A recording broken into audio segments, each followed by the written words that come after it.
fidélité, 20h sur la télévision Futur Média. Bonsoir à toutes et à tous, bienvenue à cette principale édition. Les titres, c'est tout de suite. Le Sénégal et la Gambie luttent ensemble contre les narcotrafiquants. En conclave à Kaolack, les chefs suprêmes des armées des deux pays annoncent la circulation des patrouilles mixtes au niveau de la frontière sénégalo-gambienne. Le renouvellement du parc automobile, bientôt une réalité. 1000 minibus en provenance de l'usine de montage de Thiès seront prochainement mises en circulation. Annonce faite par le ministre des Transports terrestres lors de la cérémonie de remise des clés. Les Nawetan jouent-elles toujours leur rôle dans la formation des jeunes, considérés comme des activités de vacances? Ces matchs qui se jouent en année scolaire dérangent de plus en plus les acteurs qui plaident en faveur d'une meilleure organisation du mouvement Nawetan. Voilà pour les titres, le développement, c'est tout de suite.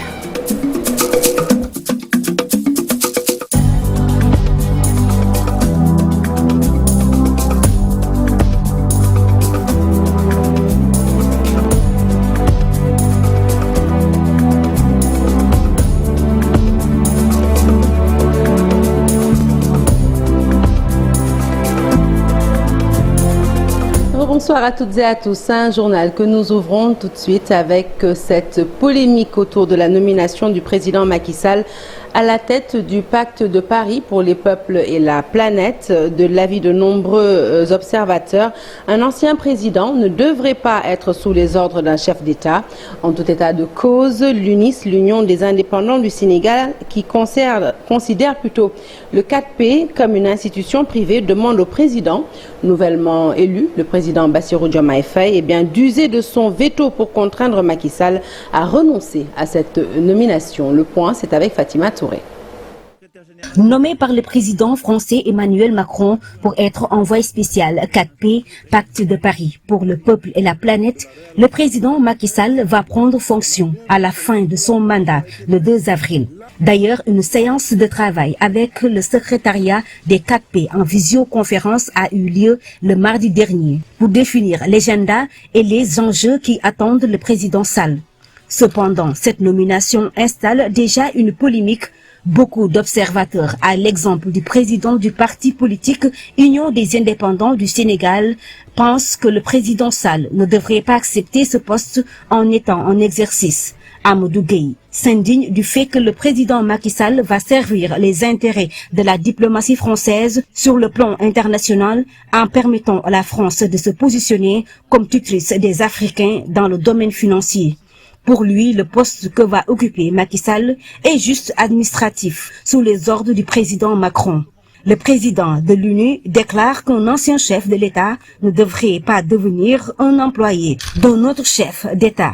Il renchérit en soutenant que le président Abdou Diouf avait dirigé une organisation internationale et non une instance administrative. Amadou Gueye demande au président nouvellement élu Bassirou Diomaye Diakhar Faye d'user de son pouvoir pour contraindre le président Macky Sall à renoncer à cette prise de fonction.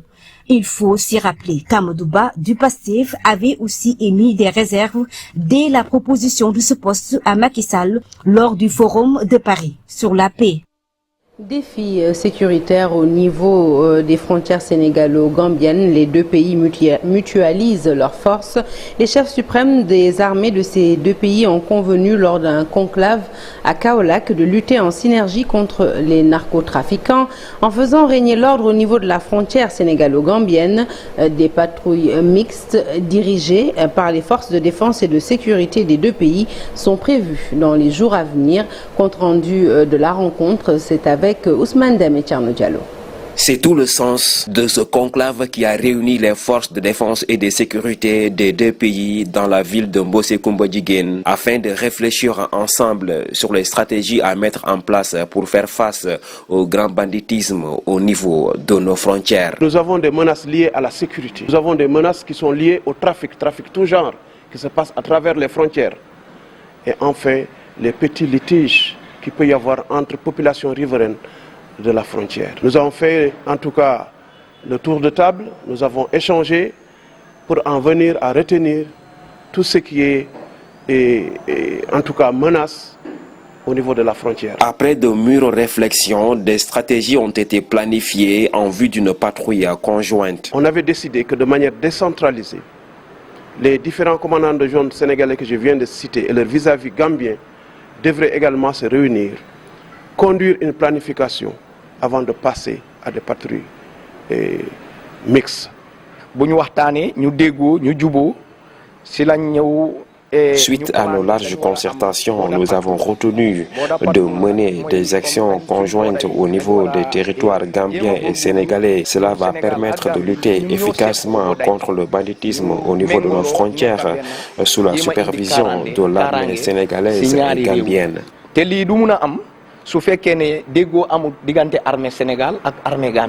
Pour mettre les populations des deux pays au cœur du processus, des actions civilo-militaires sont prévues. C'est vrai, l'action civilo-militaire est un plus.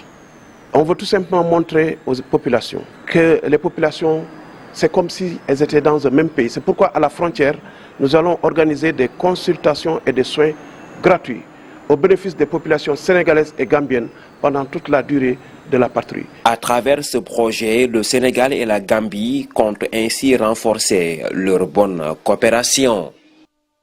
Parlons à présent de ces populations qui ont envahi les rues de Cap Skirring pour dire leur ras-le-bol face à l'insécurité galopante au sein de leur localité. 5 personnes tuées en 3 mois dans le village. Les habitants de la cité balnéaire n'en peuvent plus de vivre une peur permanente. Elles interpellent les nouvelles autorités sur le renforcement de la sécurité dans cette partie de la région de Ziguinchor. Lamine Ba et Lamine Mandian pour les détails.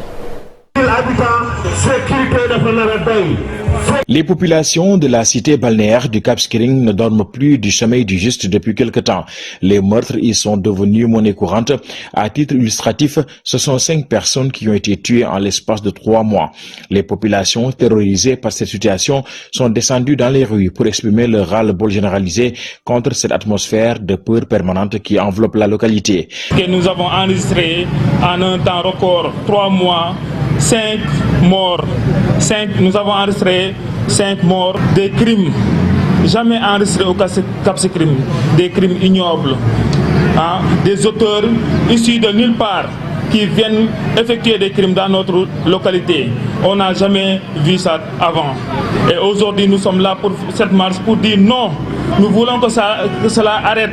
Nous disons stop, que ces gens-là retournent d'où ils viennent. Face à la recrudescence de l'insécurité, les populations du Cap Skirring ont tenu à interpeller les nouvelles autorités sur un certain nombre de doléances à prendre en charge dans les délais raisonnables. Nous interpellons les autorités à renforcer la gendarmerie. Nous interpellons les autorités à mettre en place un commissariat de police pour renforcer la sécurité de la commune de Djemberin. Nous interpellons les autorités et nous avons promis d'installer une base marine. Donc, dans les plus brefs délais, de respecter cette promesse-là. Nous interpellons les autorités d'éclaircir le village de Cap Skirring, la commune, parce que les coins les plus reculés n'en disposent pas. C'est sombre, on n'y voit pas et la nuit, les criminels circulent.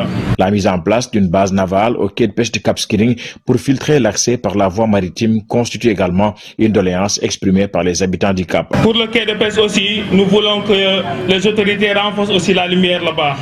Parce que c'est la sécurité, vraiment, c'est une porte d'entrée. L'océan, la mer aujourd'hui, c'est une porte d'entrée.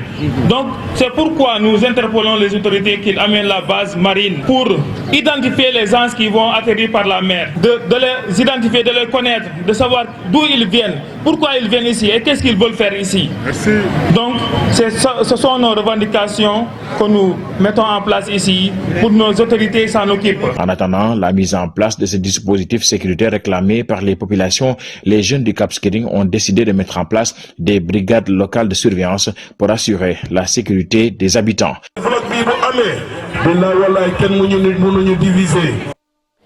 Bientôt le retrait de la circulation des véhicules 7 places et des minibus vétustes. 1000 nouveaux minibus de 11 places sont actuellement disponibles. Grâce au transfert de technologie, ces minibus sont montés à Thiès au niveau de l'usine de véhicules de la cité Balabé. Le ministre des Transports terrestres, Mansour Faye, a procédé à la remise des clés des bus du programme Yoonu Jam. C'était en présence de nos reporters sur place. Cheikh Anta Diop, Staïla Tier, compte rendu. Il s'agit de 1000 minibus qui seront distribués à travers le pays. Le programme Yoonu Jam, initié par AFTU et ses partenaires. Le ministre des Transports terrestres, Mansour Faye, exprime ici toute sa satisfaction. Aujourd'hui, la phase démarre avec 200 bus de transport interurbain de 12 places, chauffeurs y compris. Et je voudrais profiter de cette occasion pour remercier et féliciter le président de AFTU d'avoir initié donc ce projet. C'est un programme qui contribue à l'amélioration du parc automobile, une idée du chef de l'État Macky Sall, selon le ministre Mansour Faye. Et rappelez que dans le cadre du renouvellement des parcs automobiles, Monsieur le Président de la République, son Excellence Macky Sall, a eu à contribuer énormément à la matérialisation donc, de ce programme. D'abord, les programmes AFTU avec les 2500 bus de transport urbain, ce programme qui a démarré depuis 2005 et qui a vu ses filles accélérer au cours du mandat de M. le Président Macky Sall. Mansour Faye rassure les détenteurs d'anciens véhicules. Ils seront tous accompagnés, dit-il, pour qu'ils bénéficient de ces nouveaux types de véhicules. Et même aussi les primes à la casse, parce qu'il faut nécessairement inciter les acteurs propriétaires, détenteurs donc d'anciens véhicules tels que les 7 places qui ont plus de 40 ans, 50 ans d'âge, ou bien des minibus qui ont dépassé l'âge d'exploitation, de pouvoir leur donner donc des primes à la casse. Ces primes contribueront naturellement, sorte donc d'acompte. Fort venus nombreux récupérer les clés des véhicules ont tous exprimé leur satisfaction.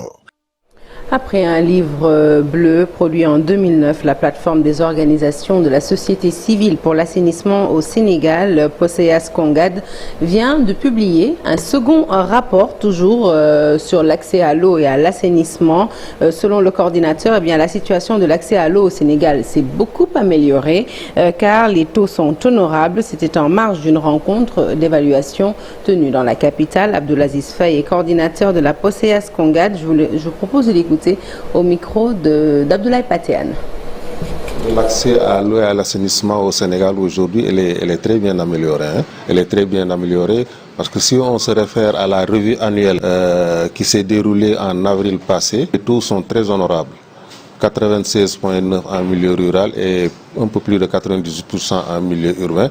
Je crois que c'est des taux très honorables. Mais cela cache pas mal de disparités. Et c'est ce qui fait qu'aujourd'hui, les analyses que nous allons faire au niveau des régions vont révéler ces disparités-là. Et ça permettra à l'État de pouvoir toucher du doigt ces disparités et pouvoir avoir en tout cas des orientations d'action qui lui permettront en tout cas de mieux prendre en charge, en considération les perceptions et les préoccupations au niveau de ces zones à faible taux d'accès. Les régions les plus touchées, c'est la région de Kédougou d'abord. Ensuite, il y a la région de Kolda et Sédhiou. Voilà donc, c'est les régions où le taux d'accès est beaucoup plus faible. Et là aussi, c'est les régions où les disparités sont. Et ça nous permet en tout cas de voir avec l'élaboration de ce livre bleu, de pouvoir toucher du doigt parce que avec les ateliers régionaux, on a pu toucher l'ensemble des 14 régions du Sénégal et des perceptions ont été données et à partir de ces perceptions-là et de la réalité de ces régions-là, on pourra dégager les grandes recommandations pour les décideurs. Allez, le reportage du jour à présent, il nous conduit au foyer Monseigneur Aloïs Cobès de Ngazobil. Il est dirigé, ce foyer, par les sœurs de la congrégation des filles du Saint-Cœur de Marie. L'institution reçoit des jeunes filles et femmes formées à la vie humaine et religieuse. Immersion dans un foyer peu connu de l'opinion qui existe pourtant depuis plus d'un siècle. Il est situé dans la réserve communautaire du village de Ngazobil, dans la commune de Joal Fadiout. Le reportage est signé Daniel Diouf. Nous sommes en plein milieu rural dans la commune de Joal Fadiout, à 110 km au sud de Dakar, dans la réserve communautaire du village de Ngazobil.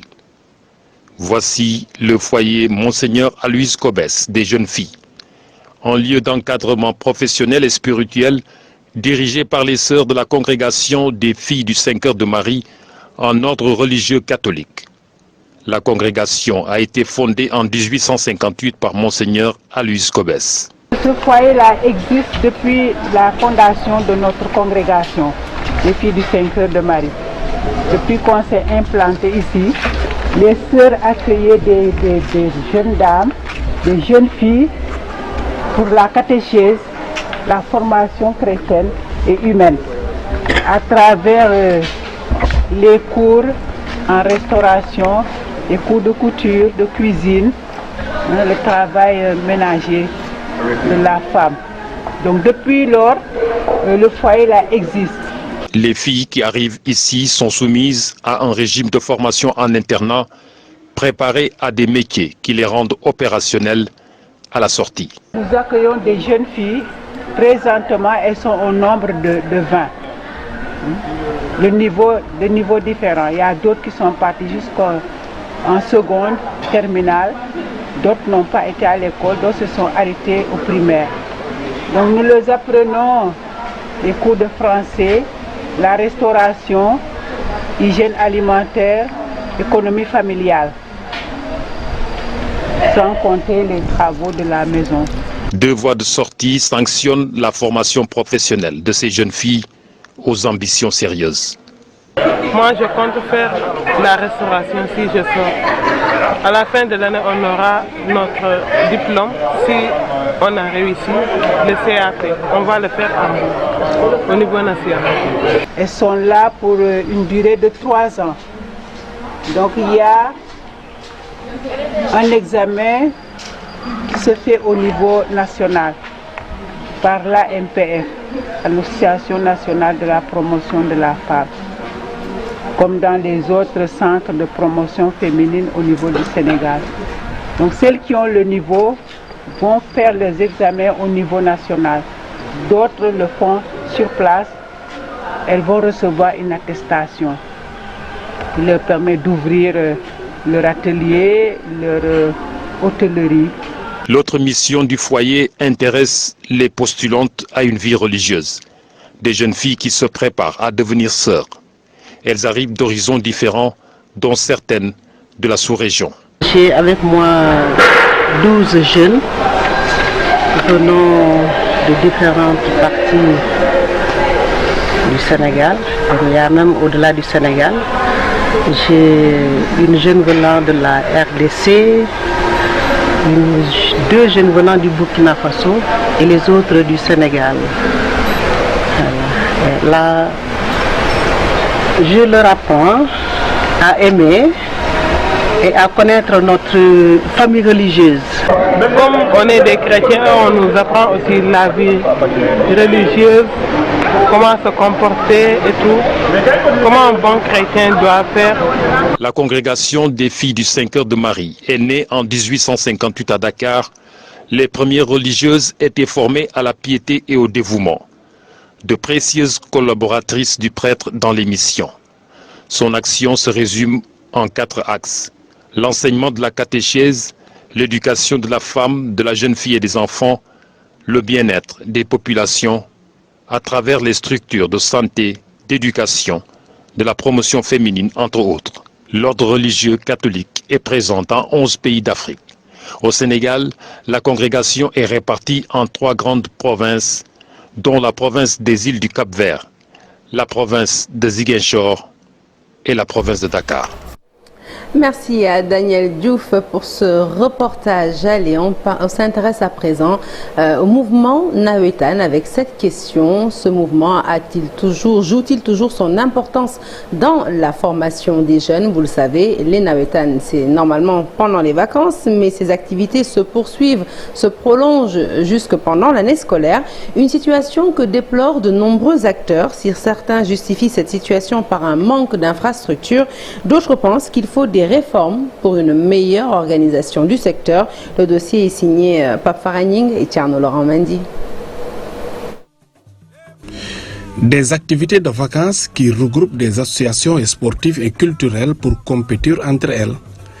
Difficile de voir une personnalité qui n'a pas donné de son temps au mouvement navétane. Un cadre qui a formé des milliers de personnes. Nous avons la plus bonne administration et aujourd'hui, le navétane continue de jouer ce rôle de formation dans tous les domaines d'activité du navétane, dans tous les domaines d'ici. L'État du Sénégal, juste après les indépendances, avec la réforme de Lamine Diack, ils ont mis sur pied le navétane pour prendre en charge les jeunes durant les périodes de vacances dans des activités saines, dans des activités socio-éducatives. Et je pense que le navétane est formateur. Et actuellement, à l'échelle du pays, tout dernièrement, on a entendu le nouveau président Bassirou Diomaye Faye, son excellence, dire qu'il a été président d'ASC et qu'il a joué au navétane. Mais dama gis ne léegi amatul xam-xam boo ciy jëlee moo tax ma ne la léegi nawetaan à perte la. Pourquoi nawetaan à perte la mooy que bu njëkk ba da ngay gis ne ASC yi dafa doon am bénéfice ci biir quartier bi am bénéfice ci terrain bi am bénéfice ci élève bi nga xam ne dafa daan toog vacances du am lu mu def. Jadis, les navétanes rimaient avec grandes vacances, mais depuis quelques années, les compétitions se déroulent même en pleine année scolaire. Jusqu'ici d'ailleurs, certaines zones n'ont pas encore joué leur finale. Ici à Rufisque, je ne sais pas par ailleurs, mais ici à Rufisque maintenant, on voit même les finales zonales se jouent sur l'autre année qui c'était l'année normale. Donc je pense que ça doit être revu. Et malheureusement, les navétanes se jouent même durant l'année scolaire. Alors, si vous avez des joueurs qui sont dans les universités ou dans les écoles, donc ça veut dire que vous risquez de les perdre. Aussi, navétane, autant c'était pour au moins aider les jeunes à mieux se familiariser avec les coopères. Mais malheureusement, le navétane maintenant, c'est une facteur de division. À ce mouvement. Mais aujourd'hui, vu aussi l'engouement, vu aussi l'adhésion fulgurante vraiment des uns et des autres, vraiment, donc le navétane ne peut plus se jouer durant la période des vacances. Il y a aussi une contrainte qui est une contrainte administrative. Je donne un exemple. Sur l'étendue du territoire de la région de Dakar, il y a les arrêtés préfectoraux fixant donc les horaires de match. Derrière les années 80, il n'y avait qu'une seule ASC, donc qui était l'ASC Guinaw Rail. Aujourd'hui, ce quartier compte 8 ASC. Ainsi de suite, dans d'autres zones, c'est comme ça aussi. Nous pensons que les infrastructures ne suivent pas. Vous voyez un département comme Rufisque, il n'y a que le stade Galandou Diouf. Bargny, ça fait presque 3 ans, Bargny ne joue pas au navétane. Sangalkam, Bambilor, depuis presque 5 ans, ils n'ont pas de stade. Sébikotane, Diamniadio Yen, il n'y a pas de stade. Pour bon nombre d'acteurs, des réformes s'imposent pour une meilleure organisation. Surtout le navétane nécessite des réformes. Parce que aussi, on ne peut pas à tout le temps nous imposer des décisions venant d'en haut, alors que nous, à la base, nous sommes les promoteurs. Nous donnons notre argent, nous regroupons les jeunes, et nous allons faire des dépenses pour aller au stade et tout. Maintenant, si aller de prendre des décisions, non, on ne nous concerte pas. Donc nous sommes que des figurants et on nous impose des idées qui viennent d'en haut. L'autre objet de polémique, la répartition des recettes. Si certains pensent que c'est un investissement à perte, d'autres estiment le contraire. ASC Lebougui, par exemple, qui débloque au moins 10 millions, voire même 13 millions par saison. Et en fin de compte, on n'a qu'un seul couple. Qu'une seule coupe, je pense. Il y a l'aspect, l'engouement, il y a l'effervescence, il y a l'épanouissement. Donc pour moi, ces choses-là n'ont pas de prix. Et c'est pas pour moi, Amadine, en tant que dirigeant de Guinaw Rail, pour moi, c'est pas un investissement à perte. Quand on est en navétane, recevoir plus qu'on investit. Je pense que l'objectif, c'est pas de faire des bénéfices, mais l'objectif, c'est durant la période navétane de permettre à tous les jeunes du Sénégal de compétir à l'échelle de la zone, de l'ODCAV et de la région autour des activités saines. Un mouvement restreint qui devrait pourtant s'ouvrir à d'autres sensibilités, déplorent certains membres acteurs. Alors, alors qu'il y a d'autres choses qui l'organisent, ne se soucient pas de cela. Ils sont de l'autre côté. Bon, si tu vas à la télé ou à la radio pour dénoncer quoi que ce soit, ils vont vous dire que non, ce régime n'a pas vocation à aller dans les télé pour dénoncer. Et parler pour voir lan mooy li nga xam ne mooy solution parce que solution du man maa koy joxe du yow yaa koy joxe du kenn ñun ñëpp ñooy toog trouver consensus ci loolu waxtaan pourquoi pas jour de réflexion par rapport ak nawetaan. Des innovations de taille on en attend, même si quelques-unes ont existé et permis la création d'emplois au sein des ASC. L'Organisme national de coordination des activités de vacances avait même organisé un séminaire pour de nouvelles expériences qui pourraient aboutir à des réformes adéquates. Toutefois, pour beaucoup d'observateurs ou acteurs, les dirigeants du mouvement doivent essayer de revoir leur mode de fonctionnement pour éradiquer certaines pratiques qui gangrènent les navétanes. Fin de ce journal, merci de l'avoir suivi. L'actualité se poursuit sur toutes nos plateformes digitales. Bonne fête de Pâques à toute la communauté chrétienne. Excellente suite de programmes en notre compagnie. Bonne soirée.